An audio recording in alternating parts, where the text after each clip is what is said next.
আমরা ডিসকাস করি যাদের লিসিসিস আছে, স্পাইনাল ডিসফাংশন আছে, যাদের স্পাইনাল পেন আছে, ব্যাক সাইড থেকে পেন নিচে নেমে যাচ্ছে, সবার ক্ষেত্রে বেসিক একটা এক্সারসাইজ আছে। এই এক্সারসাইজটা করলে তাদের অনেক বেশি রেমেডিস পাওয়া যাবে।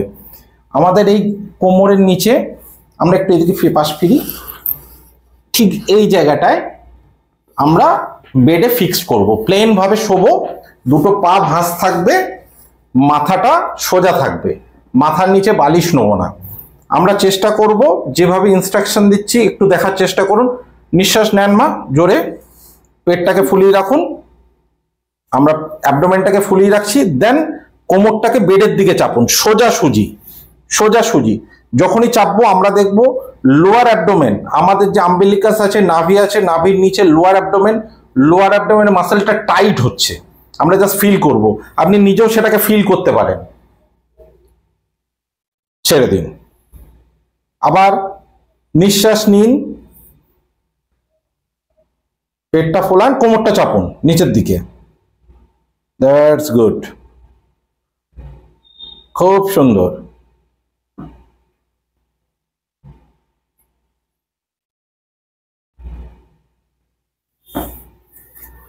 ঠিক আছে, এই এক্সারসাইজটা 10 বার করে দিনে 4 বার করে করলে লো ব্যাক পেন খুব আস্তে আস্তে আস্তে আস্তে তাদের কমে যাবে।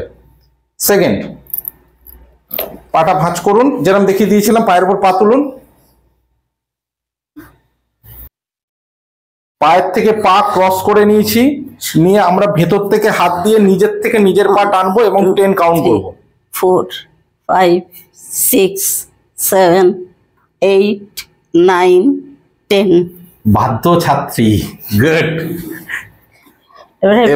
আবার এই পাশে আরেকবার, একবার করে নাও।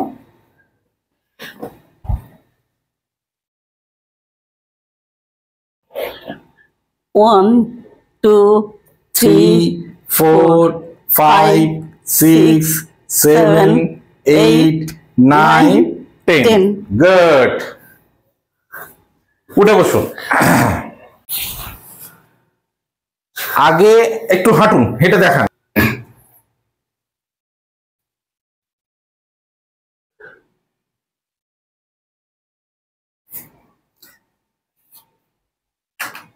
যে মানুষটার দাঁড়িয়ে থাকতে প্রবলেম হচ্ছিল, যে মানুষটা উঠে দাঁড়িয়ে মানে একটুখানি দাঁড়ালেই তো আপনার যন্ত্রণা হতো, ক্যামেরার দিকে তাকিয়ে একটুখানি দাঁড়ালেই তো যন্ত্রণা হতো, সেই মানুষটা আজকে দাঁড়িয়ে, আমি তার ফিডব্যাক নেবো দাঁড় করিয়ে।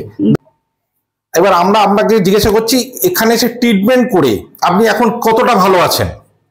অনেক ভালো, অনেক, মানে প্রায় পুরোই বলতে গেলে এখন সমস্ত কিছু করা যাচ্ছে, দাঁড়িয়ে থাকা যাচ্ছে, হাঁটা যাচ্ছে।